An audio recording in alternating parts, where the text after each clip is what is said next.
just a heads up, this is where I'm going to mention sexual abuse. Okay.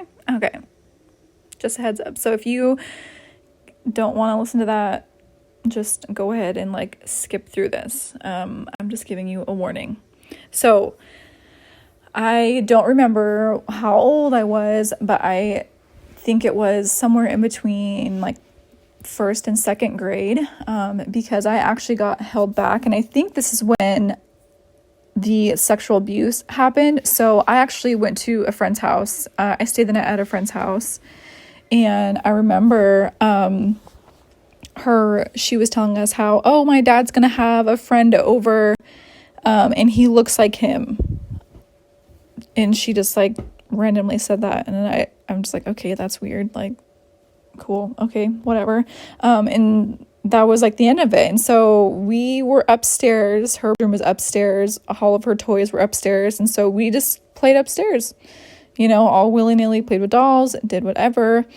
And then we go to bed. And I remember like her bed was on a water bed, and it was like really weird because it was me, her, and then my oldest sister. And I remember it was just like so weird trying to sleep on the waterbed with multiple people. And then sure enough, in the middle of the night, I wake up to either her dad or her dad's friend. I honestly don't think it was his friend. I don't even think his friend came over. I honestly think it was her dad. But I wake up to her dad doing whatever and him shining a flashlight. He had a freaking flashlight. I'm like, are you like, it's really hard for me not to cuss. Normally I cuss a lot and I'm trying not to, but it's just like, are you fucking kidding me? A flashlight? Like, you obviously knew what you were doing. And I remember just him, I was waking up in the middle of it and he flashes a flashlight and he's like, I'm so sorry. I'm so sorry. It's like, the frick you mean you're so sorry? Like, hello? There's no sorry. I'm sorry. There's no being sorry. It was just the craziest thing because that just happened next to my friend and my oldest sister. And there's just no words. There's just no words.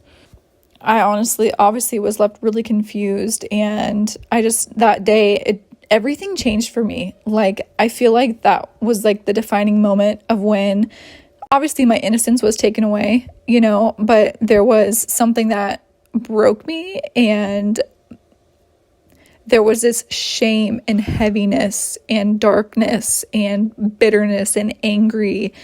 And this is when I just turned more inward and started becoming bitter and angry. And I think that's when I was actually held back. So I went to second grade twice.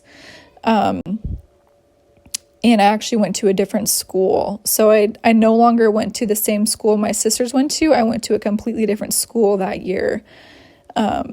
So there was just a lot of changes. And I didn't tell my mom. I didn't even tell anybody until I was about, I think it was like 9 or 10 that I told my friend. And so I kept that hidden for a long time. And so there was no processing it. I never processed it. I was never explained. Nobody helped me through it. There was no explanation of what happened. There was none of it. I had no help. It was just me working through it, trying to get through it. But let's be honest, there was no working through it. It was straight up denial, straight up ignoring it, not recognizing it, acting like it never happened. Let's get on with it. It didn't happen. It kind of, you get it. With something that serious happening to a kid and me not being able to process it or getting the help that I needed was super damaging. The shame that I carried for so long that wasn't mine to carry, but I didn't even understand it. I internalized it all, literally internalized it all. And I'm like, oh, this happened because I did something, or I deserved it, or, like, it's just, there's just so much heaviness embarrassment, shame that comes with that, especially if you don't talk to somebody about it and you hide it and it's just a secret and it just festers. But obviously you can get help, and God is amazing and has walked me through that. So there's hope for people who've been sexually abused, but it's, still going through it is such a challenge, but healing is so worth it.